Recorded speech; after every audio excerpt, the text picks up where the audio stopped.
Eres el hombre más perfecto de este mundo. Marido se mudó a Mónaco con su amante mientras la esposa recogía al hijo en la escuela. Luego volvió. El sonido de las llaves cayendo al suelo retumba en la casa como un disparo. Valeria se queda inmóvil en la entrada, con la puerta aún entreabierta, el aire húmedo de Miami colándose por el marco. Siente que algo no cuadra desde el primer segundo. La casa está demasiado silenciosa. No se escucha el murmullo lejano del aire acondicionado, ni el eco de la televisión que Adrián siempre dejaba encendida en algún canal de noticias, ni el desorden de los juguetes de Mateo en la sala. Nada, solo un silencio raro, pesado, como si el lugar hubiera dejado de ser una casa y se hubiera convertido en un escenario vacío. Valeria cierra la puerta con un movimiento mecánico y llama, casi por costumbre. «Adrián, Mateo». La voz le sale entrecortada, con un tono que todavía no reconoce como miedo. Su bolsa resbala por su brazo y termina de caer al mármol. Ella avanza unos pasos, los tacones golpean el piso con un ritmo nervioso. La sala de Coral Gables luce impecable, como si la hubieran preparado para una sesión de fotos. Cojines acomodados, mesa de centro sin una sola revista fuera de lugar, cortinas recogidas dejando entrar la luz dorada de la tarde. Pero hay algo distinto. Falta algo que sus ojos tardan un segundo en procesar. Las fotos, el gran portarretrato de cristal que siempre estuvo sobre la consola, la foto de su boda en Playa del Carmen, ya no está. Tampoco el marco de Mateo con dientes chuecos y uniforme de preescolar. El espacio vacío en la madera brilla como una herida abierta. Un nudo frío se forma en el estómago de Valeria. Deja las llaves tiradas, donde cayeron y se mueve. Ahora sí, con prisa. Pasa frente al comedor, se asoma a la cocina, abre el refrigerador sin saber por qué. Adentro solo hay algunas cosas: leche, un resto de queso, una caja de fresas abiertas. No es eso lo que su mente está buscando. Algo más grande se está desmoronando. Sube las escaleras casi corriendo, una mano agarrada al barandal, la otra sosteniendo la falda de su vestido beige. El eco de sus pasos suena demasiado fuerte. Cuando llega al pasillo, voltea directo a la recámara principal. La puerta está entornada. La empuja con la palma y en cuanto entra, el mundo que conocía termina de caerse. Los closets de Adrián están abiertos, pero vacíos. Donde antes colgaban trajes perfectamente alineados por color, solo quedan unos cuantos ganchos. La repisa donde él guardaba sus relojes está despejada. Los cajones en los que guardaba pasaportes, documentos, corbatas, están entreabiertos, como si alguien hubiera metido prisa en el último momento. Sobre la cama, la colcha perfectamente extendida delata que nadie ha dormido ahí en esa noche, ni en varias más. Valeria da unos pasos hacia el closet, toca la madera, como si necesitara confirmar que no es una alucinación. «No, no, no», susurra. Se acerca al entrepaño de arriba y levanta la mirada. El portatrajes de cuero café donde Adrián guardaba su saco favorito también ha desaparecido. Solo queda en el piso un papel arrugado, el ticket de una tintorería de hace semanas. Lo recoge sin sentido, como si fuera una pista que de pronto todo explicara. No explica nada. Siente que el corazón le late en los oídos. Busca el celular en su bolsa, pero recuerda que lo dejó en la entrada. Baja las escaleras, casi tropezando, mientras repite mentalmente: «Algo pasó, algo pasó, algo pasó». La pulsera de hilos de colores que Mateo le tejió en una clase de arte se le enreda en la muñeca. El pequeño nudo se entierra en su piel, pero ella ni siquiera se da cuenta. Llega a la consola de la entrada, donde dejó el celular al entrar, y lo agarra con manos temblorosas. Marca el número de Adrián. Una vez, 2, 3. El tono suena y suena hasta irse al buzón. Vuelve a intentar, vuelve a caer. Nadie contesta, nadie. Entonces, el sonido sordo de una notificación entra en escena. El iPad de la casa, sobre la mesa de la sala, se ilumina con un pequeño destello. Un nuevo correo. Valeria camina hacia el aparato con la sensación de estar metiéndose en una pesadilla. Reconoce el remitente incluso antes de leerlo. Adrián C. El asunto, escrito con una frialdad quirúrgica, le perfora el pecho. Necesito que leas esto con calma. Ella abre el correo. Los párrafos parecen interminables, llenos de palabras que él probablemente reescribió varias veces para sonar correcto, responsable, casi generoso. Habla de crisis personal, de decisiones difíciles, de un cambio que necesitaba hacer hace mucho tiempo. Pero hay frases que se clavan como cuchillos. Me he ido a Mónaco. Estoy con Sofía. No fue de un día para otro. Por favor, no dramatices. Es mejor para todos. Valeria parpadea, pero las letras no se deshacen. Un zumbido llenando sus oídos le impide escuchar el resto del mundo. No escucha el tráfico fuera, ni el canto lejano de los pájaros en el jardín, ni siquiera a Mateo, que está sentado en el coche estacionado en la cochera, preguntándose por qué mamá se tardó en volver a salir. En ese instante, sin que ella lo sepa, alguien más en otra parte del mundo sube una foto a redes sociales. Un Adrián sonriente bajando de un jet privado en la Riviera Francesa, con una modelo rubia a su lado, lentes oscuros, collar de diamantes brillando bajo el sol. Nuevo comienzo, dice el pie de foto, y esa imagen, esa frase, van a llegar a la pantalla de Valeria antes de que termine la noche. Pero para entender cómo se rompe una vida así, Terceira Pessoa retrocede algunas horas y unos meses, porque un matrimonio no se derrumba de un segundo a otro. Primero se llena de grietas silenciosas que nadie quiere ver. Horas antes de que el correo apareciera en el iPad, esa casa en Coral Gables seguía siendo, al menos por fuera, el escenario perfecto de una vida de revista. Fachada blanca, ventanales enormes, una alberca que se fusionaba visualmente con el canal que conectaba con la bahía.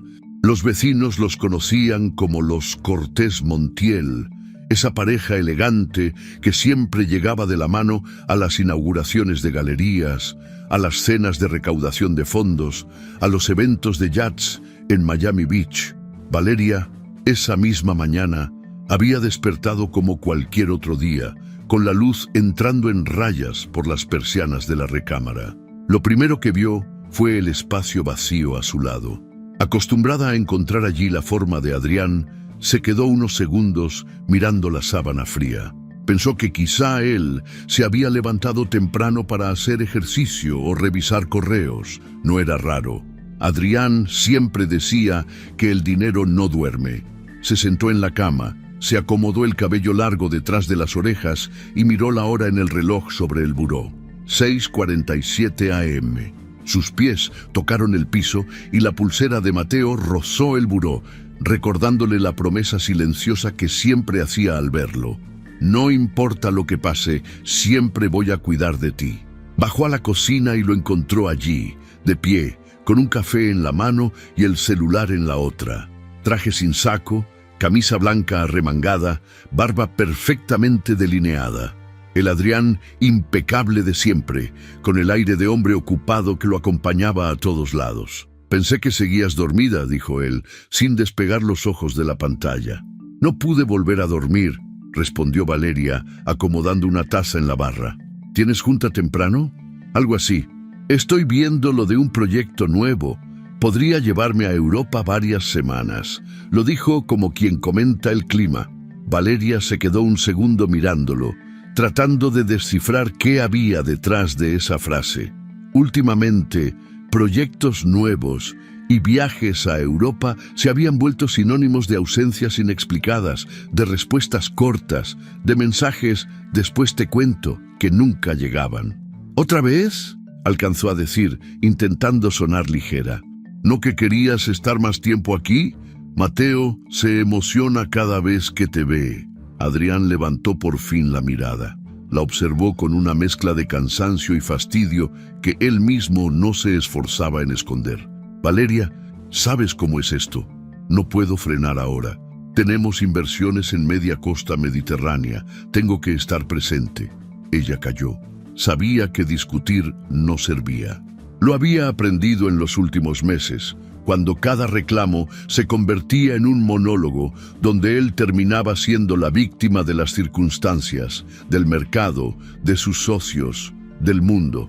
Mateo bajó en pijama, arrastrando un peluche de tiburón, y rompió el ambiente tenso. «Mamá, soñé que la alberca era el mar y había un barco gigante en el jardín», dijo con una sonrisa desordenada. «Entonces hoy dibujas ese barco para mí», respondió Valeria, agachándose para besarlo en la frente. «Pero primero a cambiarte, que se te hace tarde». Mientras el niño subía de nuevo, Valeria miró el celular de Adrián, que seguía vibrando sobre la barra, boca abajo. Antes él dejaba el teléfono por todos lados, sin contraseña. Desde hacía unos meses, en cambio, lo traía pegado al cuerpo y nunca lo dejaba a la vista más de unos segundos. Cuando vibraba, él lo volteaba con rapidez. Cuando ella se acercaba, él cambiaba de pantalla. Esa mañana, el aparato vibró otra vez. Ella no pudo evitar alargar la mano para verlo, aunque sea de reojo. Solo alcanzó a leer una palabra en la notificación antes de que él lo tomara. Monte Carlo. «Trabajo», dijo él, casi como reflejo, guardándolo en el saco. «Terceira Pessoa». Sabe que, en ese momento, Valeria sintió una punzada de inquietud que le subió desde el estómago hasta la garganta, pero eligió tragársela. Hizo lo que tantas mujeres en su posición hacen: justificar, encubrir, explicarse a sí misma que está exagerando, que Adrián ha sido un buen proveedor, que siempre estuvo cuando Mateo nació, que le financió la galería anterior, que le regaló el coche. Se dijo que no era el momento para pelear, que el niño estaba escuchando, que tenían prisa. Durante los siguientes minutos, la casa recuperó su rutina aparente. Uniformes, loncheras, el chofer encendiendo el coche, Valeria revisando el correo de la galería. Adrián se despidió de Mateo con un abrazo apurado. «Nos vemos pronto, campeón», le dijo, revolviéndole el cabello. El niño lo miró con la sinceridad brutal de los 8 años. «¿Pronto como en este fin de semana o pronto como el año pasado?» Adrián soltó una risa incómoda. «Pronto, pronto de verdad». Valeria observó la escena con una mezcla de ternura y tristeza. Adrián la besó en la mejilla, no en los labios, y sus dedos rozaron el anillo de matrimonio que ella todavía usaba. Él ya no. «Luego hablamos», dijo él saliendo por la puerta principal. «Luego hablamos», palabras que no se cumplirían. Más tarde, cuando el sol de Miami ya pegaba fuerte contra el parabrisas, Valeria manejaba rumbo a Ocean View Academy. El campus de la escuela internacional se alzaba impecable, con sus banderas, sus jardines recortados y sus edificios de cristal. Alrededor, coches de lujo entraban y salían mientras choferes, niñeras y madres perfectamente arregladas esperaban a sus hijos. Valeria estacionó su camioneta y se quedó unos segundos mirando la entrada. Siempre que venía aquí sentía un pequeño recordatorio de la burbuja en la que vivían. Niños hablando inglés, español y francés al mismo tiempo, mochilas con banderas de países diferentes, rumores de vacaciones en Aspen, en las Maldivas, en la Toscana. Y ella, con su pulsera artesanal de hilos desgastados, era distinto y parecido al mismo tiempo. Se movía en ese mundo, pero cada día se sentía menos parte de él. Mientras esperaba a que Mateo saliera, tomó su celular y por primera vez en mucho tiempo abrió las redes sociales no para ver noticias de arte, sino por puro impulso. En la sección de tendencias, un nombre empezaba a aparecer de forma sutil: Sofía Leclerc, una modelo franco-mexicana. Había leído de ella en alguna revista. Había estado en campañas de perfumes, en pasarelas de París, en anuncios de joyería. No le dio importancia en ese instante. Pasó de largo. El algoritmo, sin embargo, ya estaba haciendo su trabajo silencioso. Terceira Pessoa. Se toma un segundo para hablarle a quien está escuchando esta historia.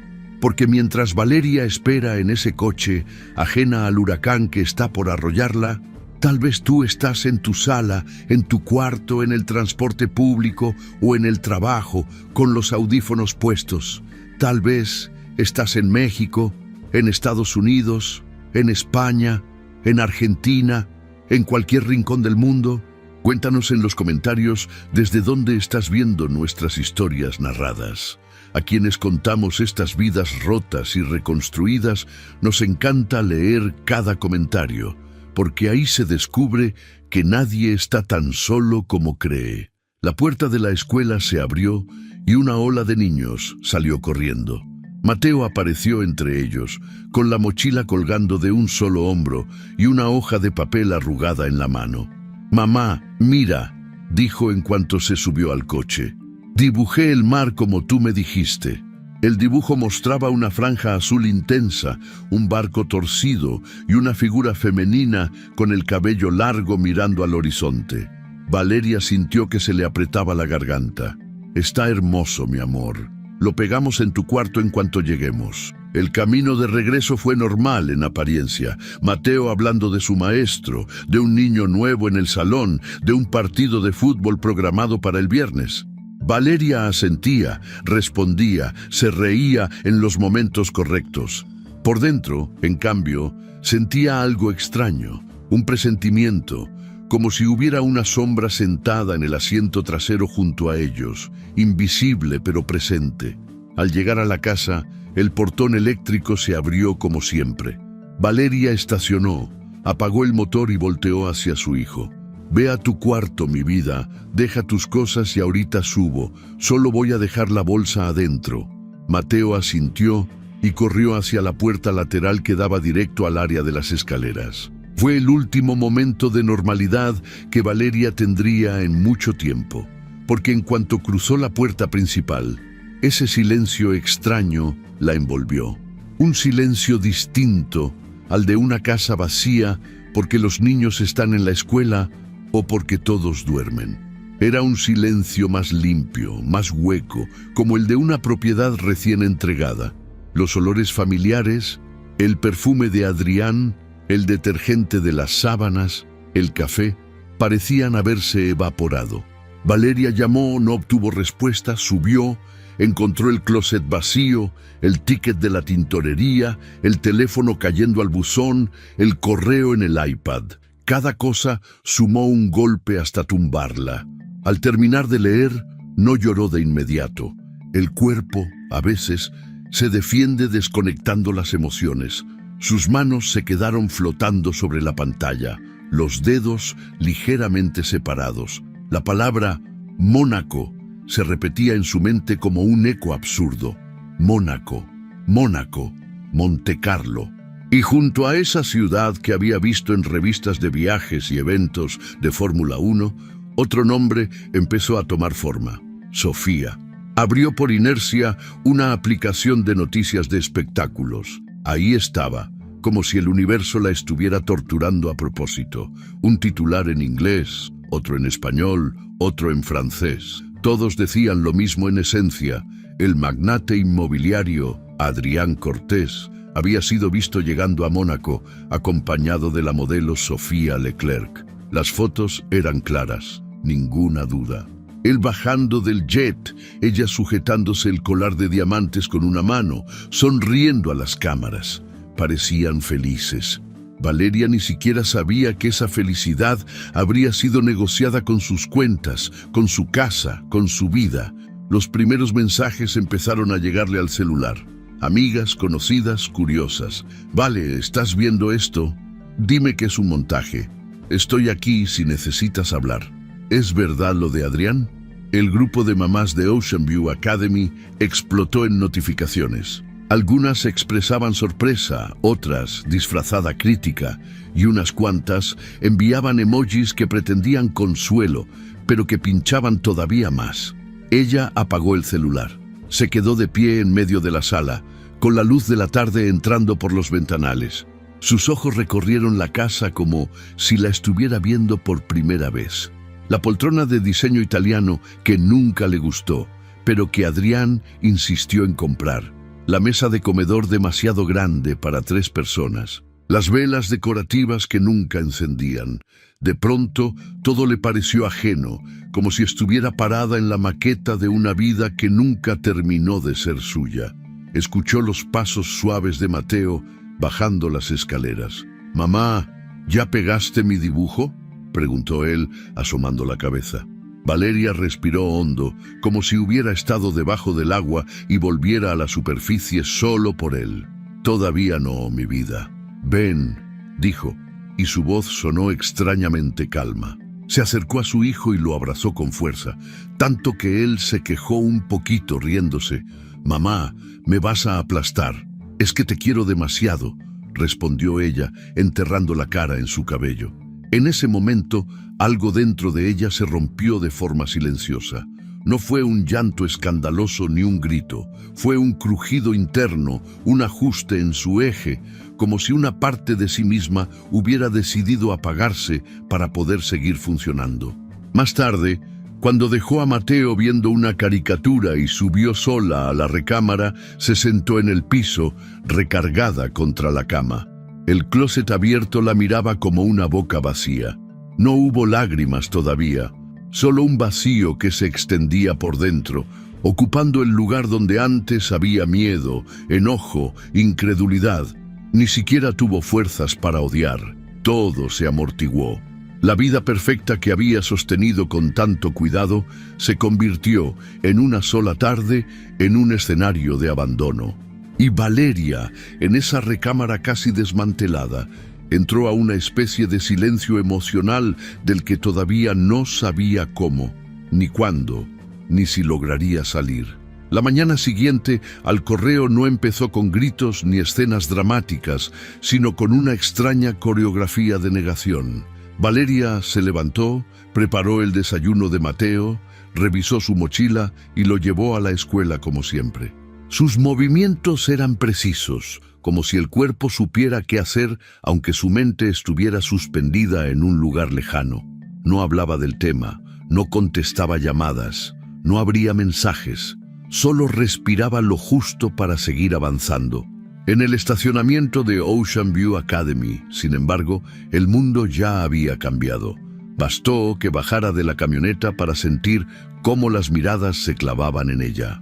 Las otras madres, perfectamente maquilladas a las 8 de la mañana, la escaneaban de arriba abajo con una mezcla de curiosidad morbosa y falsa compasión. Algunas se acercaron con sonrisas tensas, como si estuvieran frente a una desgracia interesante. «Valeria, ¿cómo estás?», preguntó una de ellas con voz demasiado dulce. La pregunta no era genuina, sonaba más a «¿qué tanto es verdad lo que están diciendo?». Valeria sonrió por reflejo. «Bien, gracias».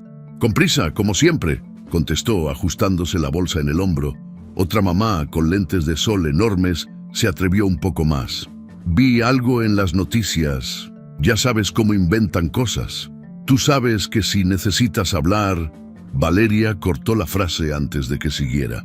«Estoy llegando tarde a una reunión. Nos vemos luego». La palabra noticias le atravesó la piel como una aguja. Apenas Mateo entró a la escuela, se subió al coche y con la mano temblorosa abrió una aplicación de espectáculos que hasta hace poco le parecía lejana. Ahí estaba, en la portada: «Magnate latino Adrián Cortés inicia nueva vida en Mónaco junto a la modelo Sofía Leclerc». Debajo, la foto del jet, la sonrisa, el collar de diamantes. Más abajo, como si fuera un detalle irrelevante, una línea adicional: «Deja en Miami a su esposa y a su hijo». No ponían su nombre. Para el público, ella no era Valeria, era la esposa, como si su identidad se redujera a ese papel que acababan de arrancarle sin preguntar. A lo largo del día, los programas de televisión repitieron las imágenes una y otra vez. Panelistas opinando sobre el nuevo romance del año, analistas de moda discutiendo el vestido de Sofía, comentaristas señalando que Adrián Siempre había sido un hombre libre y ambicioso. Cuando finalmente mencionaban a Valeria, lo hacían con esa condescendencia que suele reservarse para las mujeres que se quedan. En los grupos de WhatsApp, el apellido Cortés se convirtió en tendencia local. El eco del nombre rebotaba en cada esquina de su vida, en los titulares, en los chismes, en las conversaciones a media voz cuando ella pasaba cerca. Los Cortés, la señora de Cortés, la familia Cortés. De pronto, ese apellido que durante años había abierto puertas, ahora era una etiqueta pesada, cargada de escándalo. 3 días después, la fachada se empezó a resquebrajar. Un llamado del banco, con tono educado pero firme, la citó en una sucursal de Brickell para revisar ciertos movimientos. Valeria acudió sola. Se sentó en una silla demasiado baja frente a un ejecutivo demasiado joven que hablaba con tecnicismos para disfrazar la dureza de lo que estaba diciendo. «Señora Montiel». «Bueno, legalmente, señora Cortés», corrigió el hombre mirando la pantalla. «En las últimas semanas se han realizado varias transferencias desde las cuentas compartidas a otras cuentas de titularidad empresarial. Los fondos ya no están disponibles». «¿Qué significa eso exactamente?», preguntó ella, sintiendo que el estómago se le cerraba. «Significa que los saldos que usted acostumbraba ver ya no se encuentran aquí». El señor Cortés movió esos recursos a empresas y fideicomisos a su nombre. Técnicamente, no hay nada irregular si él tiene firmas autorizadas. Valeria lo miró sin entender del todo, pero comprendiendo lo suficiente. El dinero no estaba. El colchón de seguridad que creía tener se había evaporado. No era solo que Adrián se hubiera ido con otra mujer. Se había llevado también el piso bajo sus pies. «¿Y las propiedades?», preguntó, aferrándose a la última esperanza. «La casa, el departamento en Brickell, el local de la galería». El ejecutivo carraspeó. «Muchas de esas propiedades están registradas a nombre de sociedades. Legalmente, no aparecen como bienes personales de ustedes, sino como activos corporativos. Tendría que hablar con un abogado especializado en derecho de familia. Yo solo puedo informarle sobre los movimientos bancarios». Salió del banco con los ojos secos y la espalda tensa. Caminó varias cuadras sin rumbo, cruzando oficinas de cristal donde gente con trajes impecables entraba y salía cargando portafolios, como si nada en el mundo estuviera saliéndose de control. Para ellos, el nombre Cortés era quizá una noticia más. Para ella, era el ruido constante de algo que se estaba derrumbando. Esa misma noche, después de acostar a Mateo, abrió por fin el correo que llevaba días evitando. No el de Adrián, sino uno que había recibido de una amiga abogada. Le recomendaba el contacto de un especialista en casos internacionales de familia. «Es duro, pero justo, y no se deja intimidar por millonarios», decía la nota. El nombre la sorprendió un poco. Dr. Ethan Wallace. Sonaba distante, anglosajón, casi frío. Pero en ese momento, cualquier cosa que sonara a estructura y no a caos era bienvenida. Lo llamó al día siguiente. La voz que la contestó era calmada, grave, con un español fluido apenas marcado por un ligero acento extranjero. Coordinó una cita para esa misma semana en su despacho de Brickell, en un piso alto con vista a la bahía. Cuando entró a la oficina, Valeria no sabía qué esperar. Imaginaba a un hombre brusco, de traje oscuro, rodeado de expedientes y diplomas en las paredes. Encontró algo distinto. El despacho era sobrio, con una pared llena de libros de derecho, sí, pero también con fotografías en blanco y negro de distintas ciudades: Nueva York, Madrid, Ciudad de México. Sobre el escritorio, perfectamente ordenados, reposaban un par de expedientes abiertos y una pluma plateada colocada de forma casi ritual. Ethan se levantó para saludarla. Tenía el cabello entrecano, una barba corta y lentes de armazón delgado. No sonrió de manera exagerada, pero su mirada transmitía una especie de atención genuina que a ella le sorprendió. Señora Montiel, ¿o prefiere que le diga señora Cortés?, preguntó, ofreciéndole la mano. Valeria está bien, respondió ella sin sentarse todavía. Valeria, entonces, repitió él, señalando la silla frente a su escritorio. Tome asiento. Me cuento entre las pocas personas en Miami que no ve programas de chismes, así que prefiero que me cuente usted misma qué está pasando. La frase la desarmó un poco. Se sentó, sostuvo la pulsera artesanal de su muñeca con los dedos, casi como un talismán, y empezó a hablar. Habló del correo, de las fotos, de las cuentas bancarias, de las propiedades a nombre de empresas, de Mateo, de la casa que ahora le parecía prestada. Cada vez que su voz se quebraba, Ethan no la interrumpía, solo esperaba. Tomaba notas con su pluma plateada, deslizando la punta sobre el papel con un trazo firme y paciente. Cuando ella terminó, el silencio se quedó flotando unos segundos. «Bien», dijo él al final, acomodándose los lentes. «Lo primero que quiero que entienda es que esto no es solo un escándalo mediático, es una maniobra legal preparada con anticipación. Nadie mueve bienes a sociedades y fideicomisos de la noche a la mañana». «¿Quieres decir que lo planeó?», preguntó Valeria, sintiendo cómo la palabra planear se le clavaba en el pecho. «Quiero decir que lleva tiempo actuando como un hombre que se estaba preparando para irse», respondió Ethan sin adornos. «Pero que él haya tomado la delantera no significa que usted no tenga derechos. Tienen un hijo en común, años de matrimonio y una vida construida aquí. Vamos a pelear por lo que le corresponde». Ella miró los expedientes en su escritorio. «No sé si quiero pelear», admitió con cierta vergüenza. «No soy de esas personas que disfrutan los conflictos». «Nadie disfruta esto», respondió el abogado. «Pero una cosa es no disfrutar y otra es dejar que lo pisen. Él ya dejó claro que no va a ser considerado. Si no establece límites ahorita, más adelante va a ser peor. Usted no está solo intentando que le den dinero. Está defendiendo la estabilidad de su hijo». La referencia a Mateo la despertó un poco. Sentir que ya no era solo ella contra Adrián, sino ella por Mateo, le dio una especie de eje. «¿Qué posibilidades tengo?», preguntó. Ethan tomó aire, como quien va a decir algo que no será agradable. «En términos de bienes, dependemos mucho de cómo estén registradas las propiedades y de qué pruebas tengamos de que se usó dinero del matrimonio para adquirirlas. En términos de custodia, usted tiene una ventaja. El niño siempre ha vivido con usted y él decidió irse a otro país. Pero no se confíe. He visto a hombres como su esposo reclamar custodia no porque quieran ser padres, sino porque no soportan perder». Valeria sintió que esa frase describía exactamente al hombre con el que había compartido una cama durante años. «Quiero lo mejor para Mateo», dijo, casi como un juramento.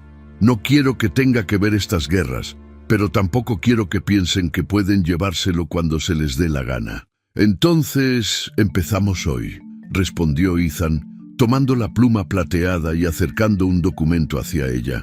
«Necesito que firme el permiso para representarla. Y una cosa más, esto no va a ser rápido. Va a haber audiencias, declaraciones, momentos humillantes.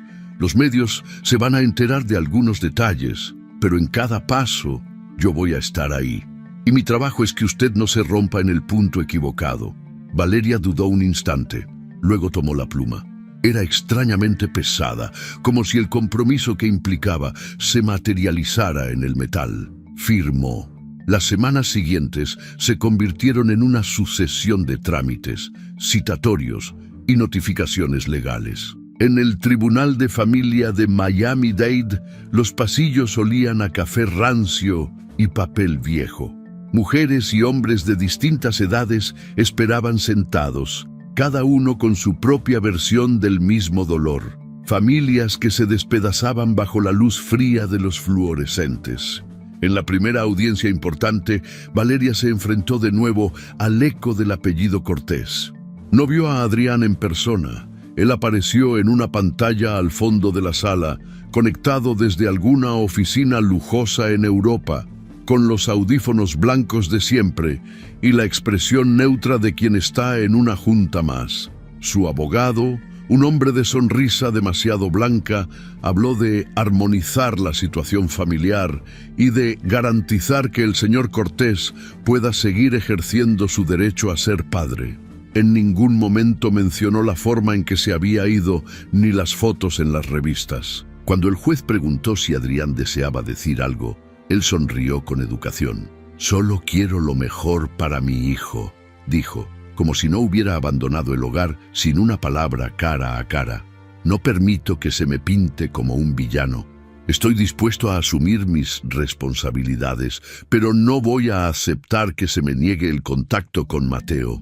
Valeria apretó los puños sobre su falda. Sentía que el cuerpo le ardía, pero se obligó a mantener la calma. Ethan, sentado a su lado, hizo una anotación rápida y murmuró algo casi inaudible. «Ahí está el orgullo», susurró. «No soporta perder el control del relato».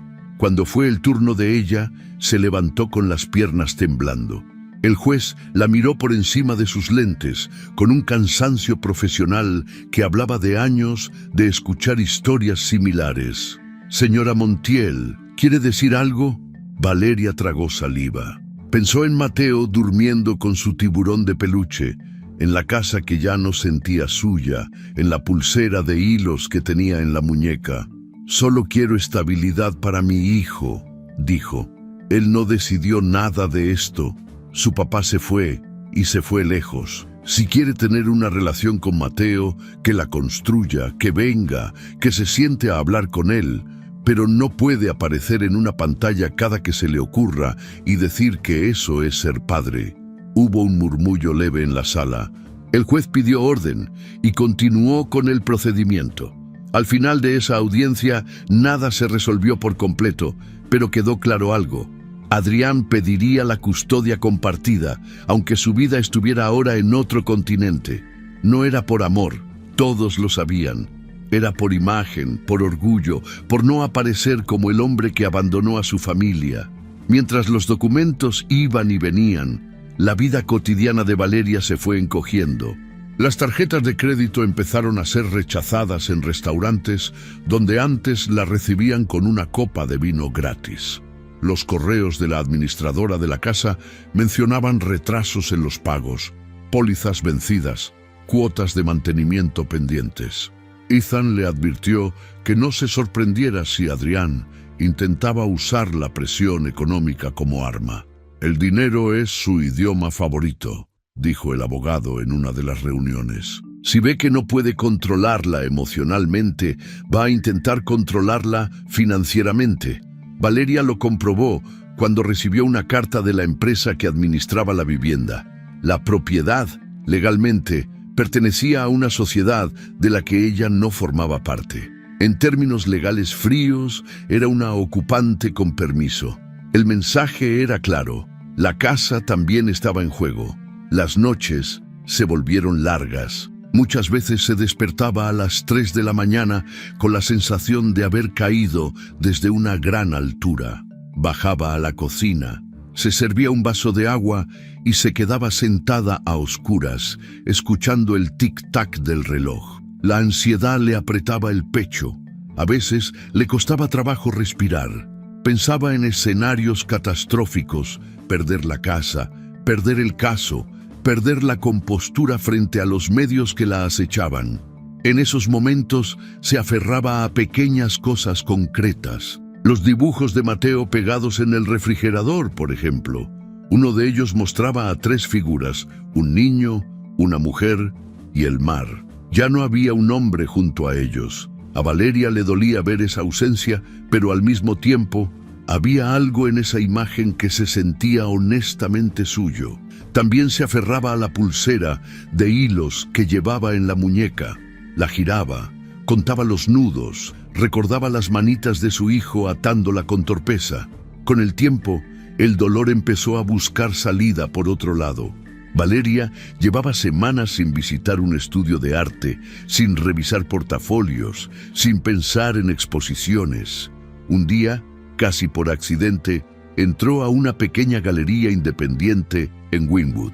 El lugar olía a pintura fresca y madera. Había cuadros de artistas jóvenes, muchos de ellos latinoamericanos, llenos de colores intensos y figuras fragmentadas. Se detuvo frente a una pieza que mostraba a una mujer cuya silueta se desintegraba en pequeñas líneas negras. Parecía estar rompiéndose, pero al mismo tiempo, cada línea formaba una nueva figura. Ese se llama recomponerse, dijo una voz detrás de ella. La dueña de la galería, una mujer de risa fácil, le explicó que el artista había pintado ese cuadro después de sobrevivir a un accidente. Valeria no habló de su propia catástrofe, pero algo en ella hizo clic. No era solo espectadora, podía volver a ser parte de ese mundo. Empezó a pasar más tiempo en espacios así. No siempre compraba porque ya no podía hacerlo como antes, pero preguntaba, tomaba notas mentales, imaginaba montajes. En su departamento de oficina improvisada, un cuarto trasero de la casa que aún ocupaba, comenzó a esbozar ideas de exposiciones temáticas, mapas rotos, mujeres que no se caen, cuerpos entre dos orillas. Empezó a pintar también, algo que no hacía desde la universidad. No se consideraba artista, pero necesitaba sacar aquello que se le estaba acumulando en el pecho. Las audiencias continuaban y con ellas la exhibición pública del desastre. Una mañana, al salir del tribunal, un grupo de reporteros la rodeó en la escalinata. Valeria sabía de la relación de su esposo con Sofía desde antes de que se hicieran públicas las fotos. ¿Es cierto que él le ofreció un acuerdo económico a cambio de que no pidiera custodia total? ¿Qué le diría a otras mujeres que están pasando por lo mismo? Los flashes le cegaron por un segundo. Ethan se colocó ligeramente delante de ella. «Sin comentarios por ahora», dijo el abogado con una seguridad ensayada. Pero uno de los reporteros insistió. «Doctora Montiel, ¿se considera una víctima?» La palabra flotó unos segundos en el aire. «Víctima». Valeria la saboreó con amargura. Podría haber dicho que sí, que la traición la había destrozado, que el sistema favorecía a hombres como Adrián, pero algo dentro de ella se resistió a entregarse por completo a ese papel. «Me considero madre», respondió firme, «y estoy haciendo lo necesario para proteger a mi hijo. Lo demás no es relevante». Esa frase, reproducida en algunos portales, empezó a cambiar ligeramente la narrativa. Algunos medios que antes solo mostraban fotos del jet y del colar de diamantes comenzaron a mencionar la palabra abandono, maniobras financieras, custodia.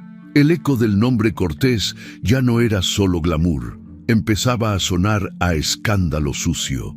Mientras tanto, la presión económica alcanzó un punto insostenible. Ethan la citó de nuevo en su despacho y le puso sobre la mesa la realidad que ya intuía. «Valeria, no podemos seguir manteniendo la casa a este ritmo. Él está utilizando cada retraso de pago para argumentar que usted es desorganizada y que el niño estaría mejor con él, económicamente hablando. Necesitamos que cambie de estrategia». «¿Qué quieres decir?», preguntó ella, aunque ya sabía la respuesta. «Que se salga de la casa, que entregue las llaves, que deje claro que no va a pelear por ladrillos que están a nombre de sus empresas. Hay otras formas de recuperar algo en el acuerdo final, pero si se aferra a ese lugar, él va a seguir usando eso para presionarla». La idea de abandonar la casa donde había visto crecer a Mateo, donde había colgado cuadros, donde había armado árboles de Navidad, le cayó como agua helada. Pero al mismo tiempo, se dio cuenta de que ese lugar se había convertido en una especie de museo del pasado, lleno de fantasmas. «¿Y a dónde me voy?», preguntó sin victimismo, solo buscando un punto de referencia. «He visto a muchas clientas pasar por esto», respondió Ethan. «Algunas se quedan paralizadas, otras se mudan a algo más pequeño y empiezan de nuevo. No necesito que tome la decisión hoy, pero sí necesito que entienda que quedarse ahí tiene un costo muy alto». Esa noche, después de que Mateo se durmió, Valeria caminó por la casa con una libreta en la mano. Anotó qué muebles realmente eran suyos, qué objetos no le pesaría perder, qué cosas quería llevarse aunque tuviera que meterlas en cajas de cartón. Se dio cuenta de que muchas de las piezas más caras nunca le habían importado. En cambio, los pequeños recuerdos, los dibujos, una lámpara comprada en un viaje, una manta que su madre le había regalado, eran lo que verdaderamente no estaba dispuesta a dejar. Un mes después, estaba cargando cajas en un elevador de un edificio mucho más modesto del que estaba acostumbrada. El nuevo departamento no tenía vista a la bahía ni alberca infinita. Daba a una calle arbolada, con gente caminando con bolsas del súper, con niños jugando en la banqueta. Era más pequeño, más ruidoso, más real. ¿Aquí vamos a vivir ahora?, preguntó Mateo mirando alrededor con una mezcla de curiosidad y duda. Aquí vamos a empezar algo nuevo, respondió Valeria, dejando una caja sobre el que sería su comedor. El niño miró por la ventana, luego se volvió hacia ella. Entonces, aquí ponemos mis dibujos primero, dijo, como si estuviera estableciendo una regla importante. Ella sonrió por primera vez en días, una sonrisa que le nació más del pecho que de la boca. Sí, lo primero que ponemos son tus dibujos. Esa noche, cuando el edificio se quedó en silencio, Valeria se recostó en un colchón todavía sin base. No había cuadros colgados, ni cortinas, ni muebles caros, solo cajas, una lámpara de piso y el murmullo lejano de la televisión de algún vecino. El silencio era distinto al de la casa de Coral Gables. No era un vacío impuesto, sino una pausa voluntaria. Por primera vez en años, no sintió la sombra de Adrián en ninguna pared. No había su perfume, ni su voz, ni sus relojes alineados en un closet. No había lujo tampoco, pero sí un espacio donde no tenía que preguntarse qué estaba escondiendo él en su celular o qué plan estaba tejiendo a sus espaldas. Se llevó la mano a la muñeca y rozó la pulsera de hilos. Pensó en todo lo que había perdido en tan poco tiempo. La casa, la estabilidad económica, la imagen de familia perfecta. Pensó también en lo que había ganado sin buscarlo, la certeza de que podía enfrentarse a un tribunal, la capacidad de decir no frente a los medios, la valentía de salirse de un lugar que la ahogaba. Se dio cuenta de que estaba sola, completamente sola en ese departamento nuevo, con un niño durmiendo en el cuarto de al lado y un futuro que no tenía forma definida. Pero esa soledad ya no se sentía como un castigo, sino como un terreno por conquistar. Por primera vez desde que el correo apareció en el iPad, permitió que una lágrima cayera. No era una lágrima de pánico, sino de algo más complejo, mezclado con alivio. Porque aunque aún quedaban audiencias, titulares malintencionados y acuerdos por negociar, una parte de ella ya había cruzado una frontera invisible. Le habían quitado el apellido como escudo, el dinero como comodidad y la casa como escenario. Lo que quedaba era Valeria, sus manos manchadas de pintura, la mirada de Mateo en sus dibujos y una pulsera artesanal amarrada a la muñeca como recordatorio de que había algo que Adrián no podía vaciar ni transferir. La vida que ella estaba empezando a construir fuera de su control.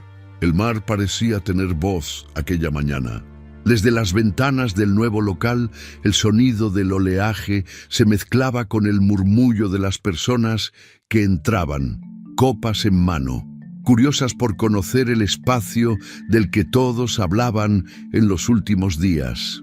Luz del mar, rezaba el letrero de letras metálicas sobre la puerta, un nombre que Valeria eligió no solo por estética, sino porque representaba todo lo que había aprendido a amar, la calma después de la tormenta. La galería no era grande, pero cada pared estaba llena de vida.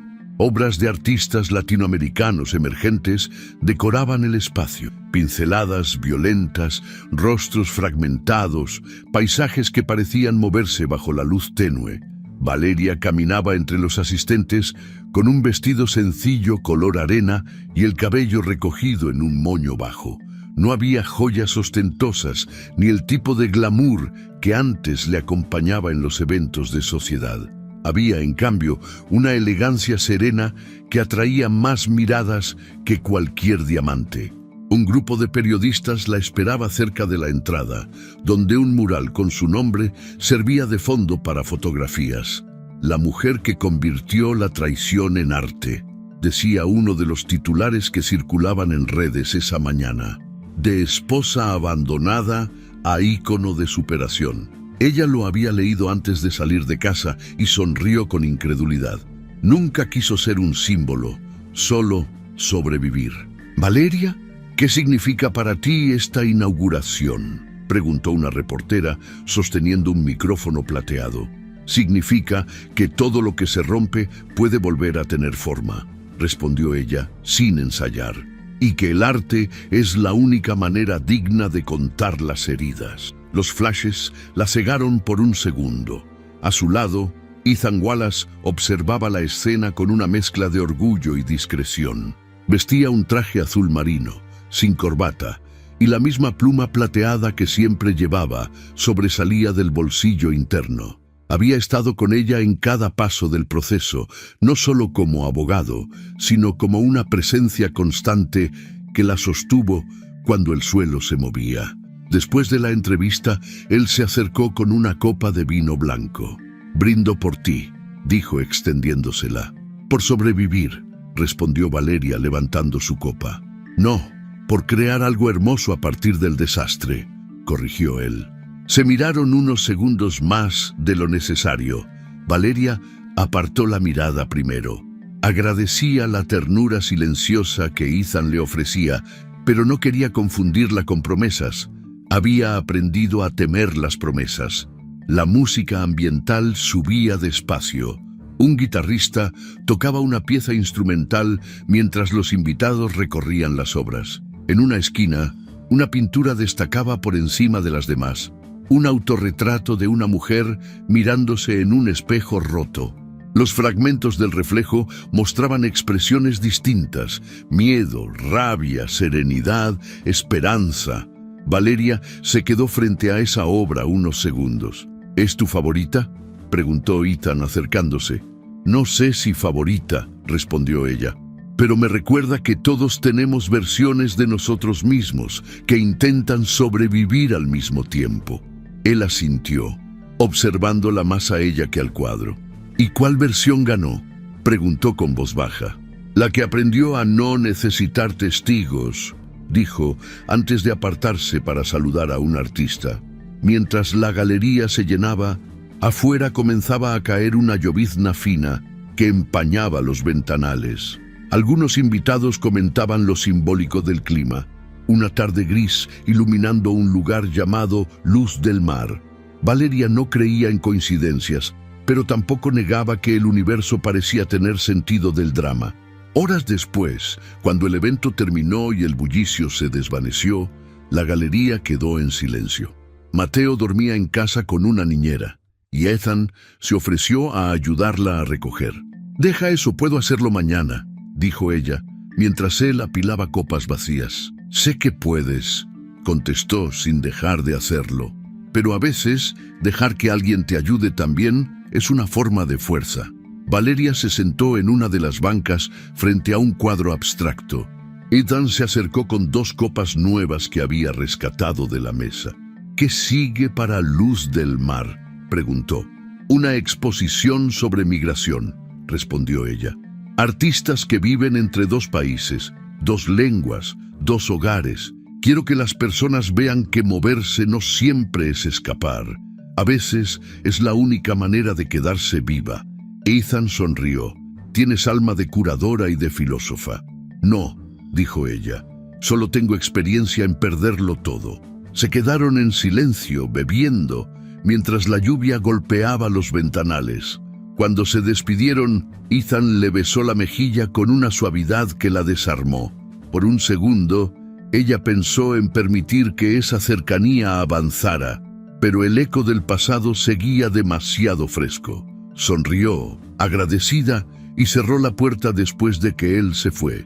El sonido de la llave girando en la cerradura le dio una sensación de control que no recordaba haber sentido antes. Durante las semanas siguientes, la galería empezó a ganar notoriedad. Los medios culturales la buscaban para entrevistas. Revistas de arte latino hablaban del espacio como un oasis entre la ostentación vacía de Miami. Valeria, sin buscarlo, se convirtió en una voz de referencia. Su historia de caída y renacimiento aparecía resumida en titulares. La curadora que cambió el dolor por arte, de la traición al triunfo. Recibía mensajes de mujeres desconocidas que le agradecían por inspirarlas a salir de relaciones abusivas, por demostrar que no se necesita venganza para recuperar la dignidad. Ella respondía a algunos con palabras simples, siempre evitando el tono de heroína que le atribuían. No se consideraba un ejemplo, solo alguien que había aprendido a mirar de frente la ruina. Mientras tanto, en Mónaco, Adrián Cortés comenzaba a descubrir lo que ocurre cuando el dinero deja de ser escudo. La empresa que lo había hecho millonario enfrentaba investigaciones por evasión fiscal y lavado de fondos. Algunos socios desaparecieron, otros filtraron documentos para salvarse. Sofía, acostumbrada a la vida de hoteles 5 estrellas y fotografías cuidadas, se cansó del caos. «No vine a esto, Adrián», le dijo una noche, lanzando su teléfono sobre la cama. «Vine a estar contigo, no a leer mi nombre en artículos de fraude. Todo se va a arreglar», respondió él con esa confianza automática que siempre usaba para manipular realidades. Pero esta vez no se arregló. Las cuentas fueron congeladas, los autos embargados y el apartamento en Montecarlo se llenó de cartas de abogados. Sofía no esperó el final. Una mañana se fue, dejando una nota en la mesa. «Tú me enseñaste a no mirar atrás. Aprendí bien». Por primera vez en mucho tiempo, Adrián se encontró solo. La prensa que antes lo glorificaba ahora lo mostraba como símbolo de decadencia. Los amigos que le reían las bromas dejaron de contestar. Su anillo dorado de familia, ese símbolo de poder que siempre llevaba, terminó en una casa de empeño en Niza. En Miami, Valeria ni siquiera sabía la magnitud de su caída, aunque los rumores llegaban en fragmentos. Problemas legales, socios europeos desaparecidos, la modelo se fue. No sintió placer al escucharlo, solo una extraña compasión distante, como si hablara de alguien que ya no existía. Esa nueva distancia le permitía respirar. Sus días eran más simples: llevar a Mateo a la escuela, revisar montajes, escribir propuestas. Algunas noches Ethan pasaba por la galería después del trabajo con café y conversación. Hablaban de todo menos de Adrián. A veces reían, a veces solo compartían el silencio. Una tarde, él le llevó un regalo envuelto en papel azul. «No tienes que abrirlo si no quieres», dijo. Valeria rompió el envoltorio y encontró una pequeña escultura de cristal en forma de ola. «Es una réplica de una pieza que vi en Lisboa», explicó él. «Me recordó a ti, transparente, pero capaz de golpear si es necesario». Ella sonrió conmovida. «No sé si soy tan fuerte como parece», confesó. «La fuerza no siempre hace ruido», respondió él. «A veces se mide en cuanto aguantas, sin convertirte en lo que te lastimó». Hubo un silencio cargado entre los dos. Valeria sintió la necesidad de decir algo, de confesar que le gustaba su presencia, su calma, su forma de entenderla sin invadirla. Pero no lo hizo. Solo tomó la escultura y la colocó en un estante junto a otras piezas. «Gracias, Ethan», dijo, «por todo». Los días se volvieron rutina luminosa. Mateo estaba más tranquilo. Sus dibujos ya no mostraban tormentas, sino soles y figuras riendo. En una ocasión, le llevó a la galería para que la ayudara a pintar un mural comunitario. El niño, con el rostro manchado de pintura azul, dijo en voz alta lo que Valeria había tardado meses en aceptar. «Mamá, este lugar huele a casa». Ella se detuvo, lo miró y por primera vez sintió que las palabras vida nueva no eran una consigna, sino una realidad. Con el paso del tiempo, Luz del Mar empezó a recibir invitaciones internacionales. Una curadora española la contactó para llevar parte de la exposición a Madrid. Las ventas crecían y los artistas querían trabajar con ella. Valeria descubrió una nueva versión de sí misma, una mujer capaz de sostener su propio nombre sin necesitar el apellido Cortés como referencia. Las noches solían terminar con ella sola en la galería después de cerrar, caminando descalza por el piso de madera. Encendía una lámpara de pie y se quedaba observando los cuadros bajo esa luz cálida. El silencio ya no le pesaba. Había aprendido a disfrutarlo, a entender que el ruido del mundo no era necesario para sentirse viva. Hasta que una tarde lluviosa, el pasado volvió a tocar su puerta. La lluvia caía con fuerza sobre las ventanas. El cielo era una manta gris. Valeria estaba acomodando unas piezas nuevas cuando escuchó el sonido de la puerta abrirse. No esperaba visitas. La galería ya estaba cerrada. «Lo siento, estamos empezó a decir sin levantar la vista, pero la voz que respondió le heló la sangre. «No sabía si vendrías hoy, Valeria». Levantó la mirada. Ahí estaba Adrián, empapado, con el cabello pegado a la frente, el rostro envejecido por meses de estrés y derrota. Su traje, que alguna vez habría sido de diseñador, ahora le quedaba arrugado y sin brillo. Por un segundo, Valeria no supo si era real o una alucinación. El tiempo pareció plegarse sobre sí mismo. «¿Qué estás haciendo aquí?», preguntó, con una calma que la sorprendió. Adrián dio un paso hacia adelante, inseguro. «Tenía que verte». No sabía a quién más acudir. Valeria lo observó. En su mirada no había rencor, solo distancia. Tú siempre supiste a quién acudir. Lo que no sabías era cómo quedarte. Él bajó la cabeza. «Perdí todo», murmuró. «Las empresas, los socios, Sofía, todo. Eso no me sorprende. Pero no entiendo por qué vienes aquí», dijo ella cruzando los brazos. «Porque tú eres la única persona que realmente me conoció. Y aún así, me sigues escuchando». Valeria soltó una risa seca. «Te estás equivocando. No te estoy escuchando por ti, sino por mí. No voy a volver a permitir que nadie me robe la paz que me costó tanto construir». Adrián la miró como si no reconociera a la mujer frente a él. Ya no era la esposa que lo esperaba en una mansión. Era una mujer firme, de mirada serena, con pintura en las manos y una galería que llevaba su nombre. «Solo quería decirte que lo siento», dijo él finalmente. «No me debes disculpas», respondió ella. «Te las debes a ti». Un trueno estalló afuera, haciendo vibrar los ventanales. Valeria tomó su abrigo, se acercó a la puerta y la abrió. «Vete, Adrián, no quiero odiarte, pero tampoco quiero volver a verte». Él la observó unos segundos más con los labios apretados. Luego salió sin decir nada. Cuando la puerta se cerró, el sonido de la lluvia volvió a llenar el espacio. Valeria se quedó inmóvil, con el corazón acelerado. No lloró, no tembló, solo respiró hondo. Se acercó al ventanal y miró las gotas deslizarse sobre el vidrio. En el reflejo vio su propia figura recortada por la luz cálida de la galería. Atrás de ella, las obras, las paredes, las lámparas, todo lo que había construido con sus manos. Luz del Mar seguía brillando, aún bajo la tormenta. Y ella también. Desde aquella tarde lluviosa en la galería, cuando Valeria había abierto la puerta para dejar salir a Adrián empapado y derrotado, el tiempo no se detuvo para sostener su drama. La vida siguió avanzando con la misma indiferencia con la que el mar borra las huellas en la orilla. Días de trabajo, tareas escolares, montajes de nuevas exposiciones, llamadas con artistas, desayunos simples en la cocina del departamento pequeño que ya se sentía hogar. Valeria no volvió a ver a Adrián durante semanas y llegó a creer que esa aparición había sido solo el último coletazo de un pasado que se resistía a morir.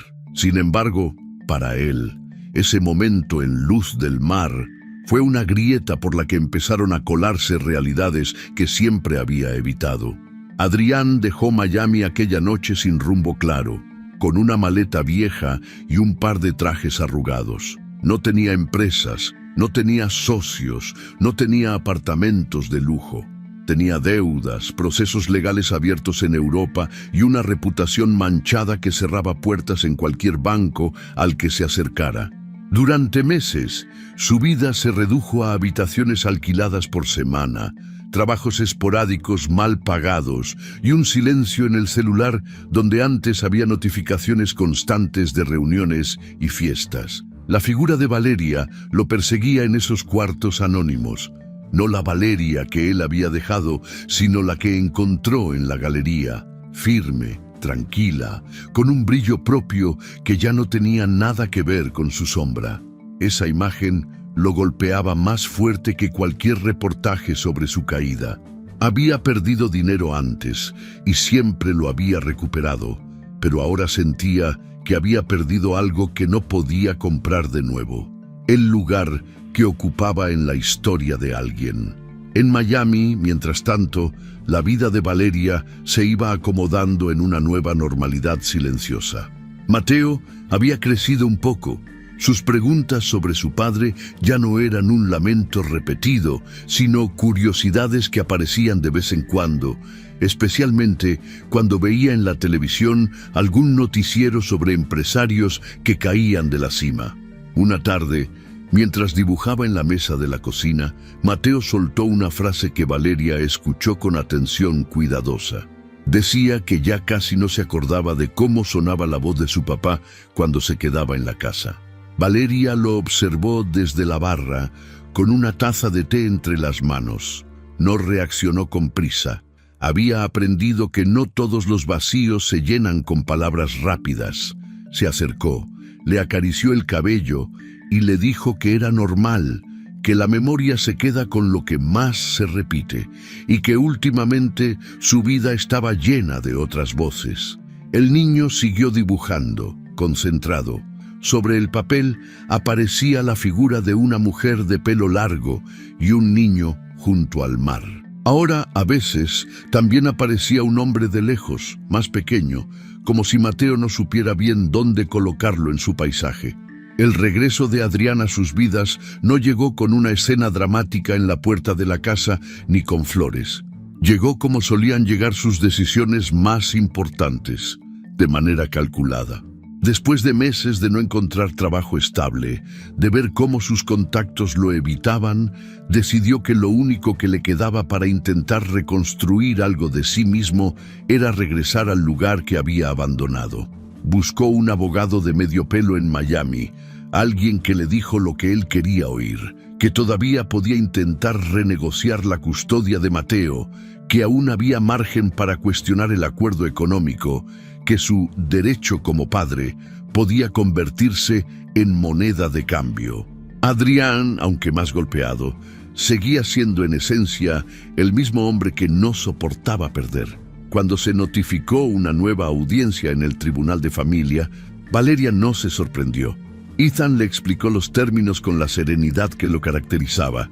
Era una revisión rutinaria, una petición de Adrián para restablecer vínculos paternofiliales y evaluar nuevas condiciones económicas.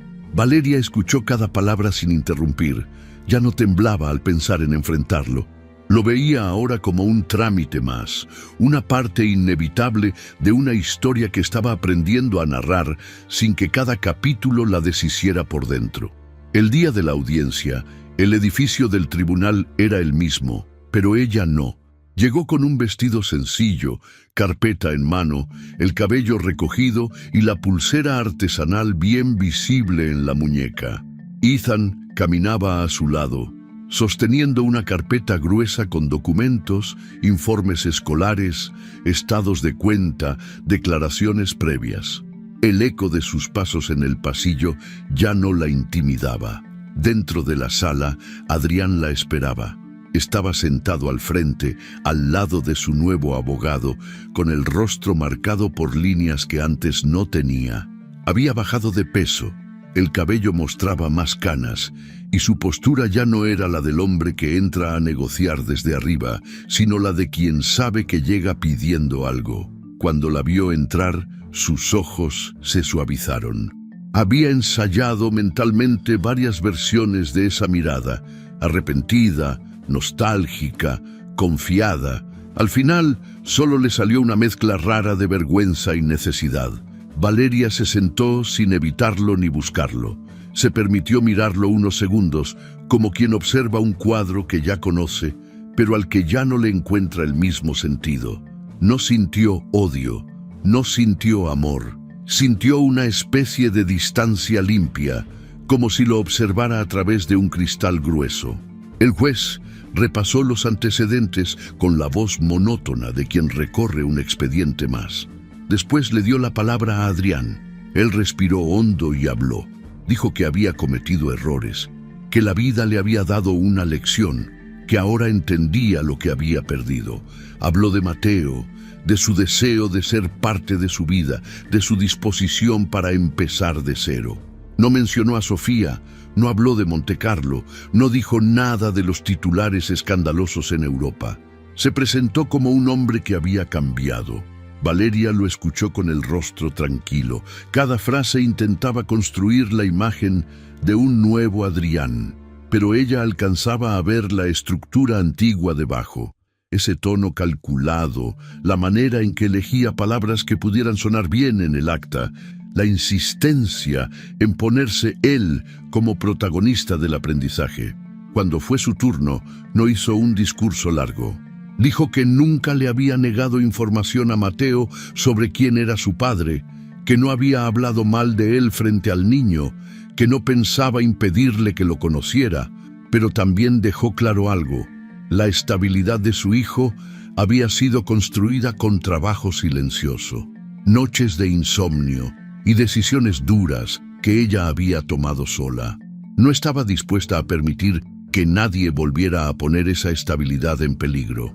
El juez, después de escuchar a ambos, tomó una decisión intermedia. Autorizó un plan de acercamientos graduales entre Adrián y Mateo, supervisados al principio en entornos neutros, con tiempos específicos. No era lo que él había soñado, pero tampoco era una derrota total. Era una realidad de la que no podía escapar. A la salida, Adrián la alcanzó en el pasillo. Le preguntó si podían hablar unos minutos sin abogados. Ethan los miró, dudó, y al final se apartó unos pasos, lo suficiente para estar cerca si algo se salía de control, pero lejos para darles espacio.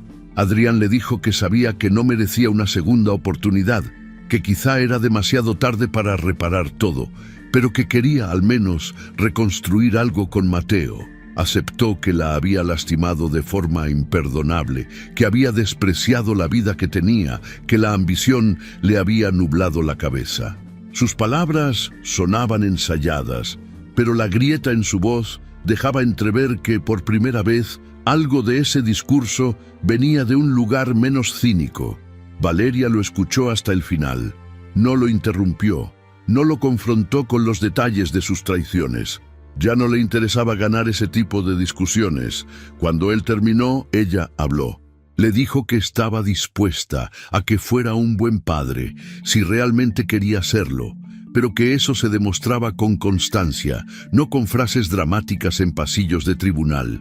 Le dijo que la culpa no podía convertirse en palanca para forzar afecto, que Mateo lo necesitaba presente, no arrepentido, y que en cuanto a ellos dos, como pareja, ya no había nada que rescatar. Un hilo roto se podía anudar, pero jamás volvía a ser el mismo. Adrián la miró como quien observa por fin el resultado de sus actos. En esa calma, entendió algo que ninguna ruina económica le había enseñado. El poder que había ejercido durante años sobre ella ya no existía. No quedaba rastro. Ella no rogaba, no gritaba, no pedía explicaciones. Ni siquiera necesitaba su perdón. Era él quien, por primera vez, se encontraba en el lugar del que pide algo y no sabe si lo va a recibir. Los encuentros con Mateo comenzaron en un parque cercano al departamento. La primera vez, El niño llegó tomado de la mano de Valeria, con el ceño fruncido y el tiburón de peluche asomando de su mochila, como si necesitara un testigo. Adrián lo esperaba en una banca, con una camisa sencilla y una bolsa de papel con helados. El silencio inicial fue denso. Mateo no supo si abrazarlo, saludarlo de lejos o ignorarlo. Adrián, por su parte, se dio cuenta de que no sabía cómo hablar con un hijo al que no había visto crecer de cerca. Al final, fue Mateo quien dio el primer paso. No fue un abrazo ni un reproche. Solo se sentó en la banca, con cierta rigidez, y aceptó un helado. Le preguntó qué había hecho todo este tiempo, si de verdad vivía en otro país, si era cierto que había salido en las noticias. Adrián respondió con más honestidad de la que estaba acostumbrado a usar.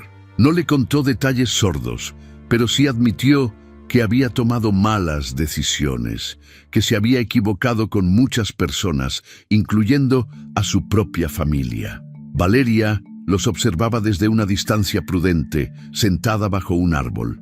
No escuchaba palabra por palabra, pero veía los gestos. El cuidado de Mateo al elegir qué tanto acercarse, los intentos torpes de Adrián por ser gracioso, la forma en que el niño se reía a ratos, pero luego se reservaba, como si no quisiera entregarle más de lo necesario. El vínculo estaba ahí, pero era frágil, nuevo, sin la inercia de los años compartidos. Con el paso de los meses, esos encuentros se volvieron rutina.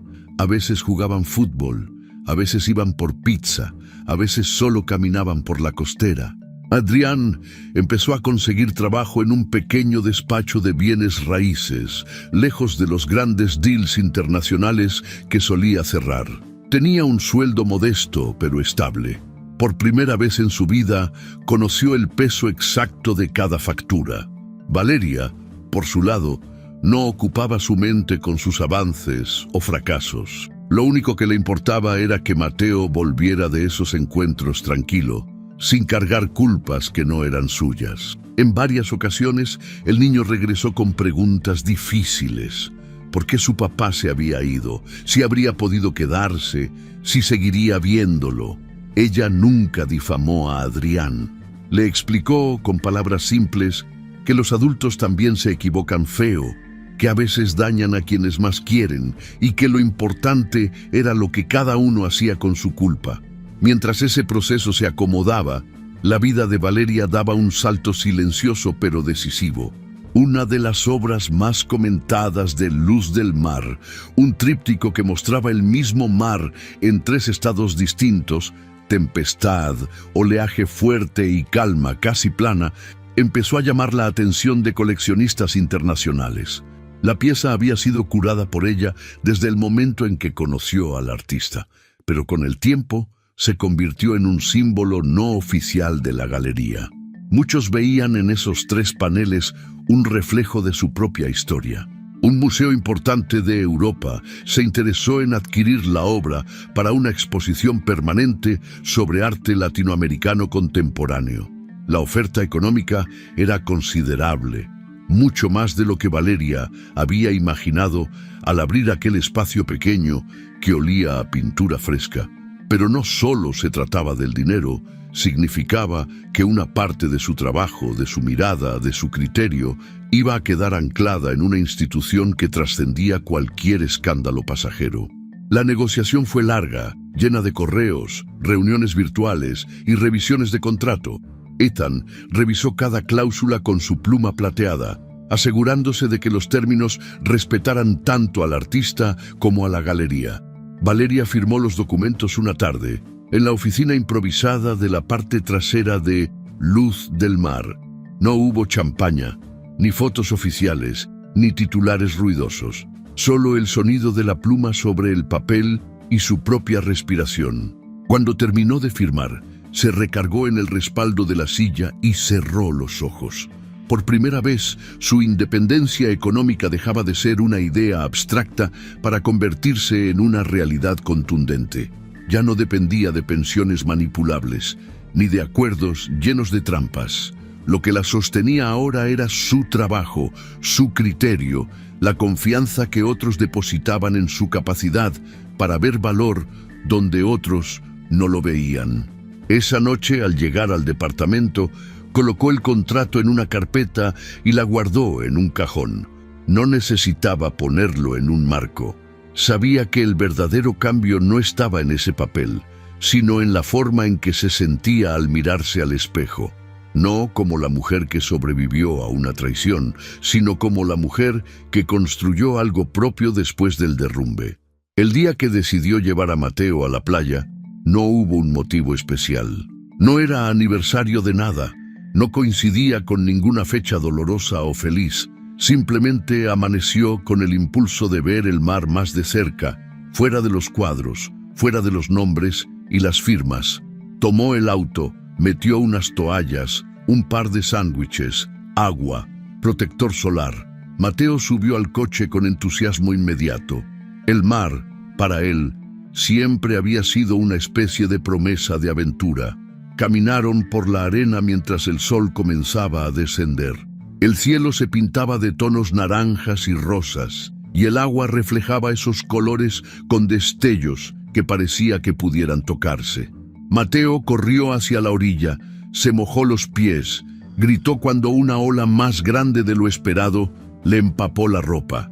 Valeria lo miraba, riendo, con los pantalones remangados y el cabello revuelto por el viento.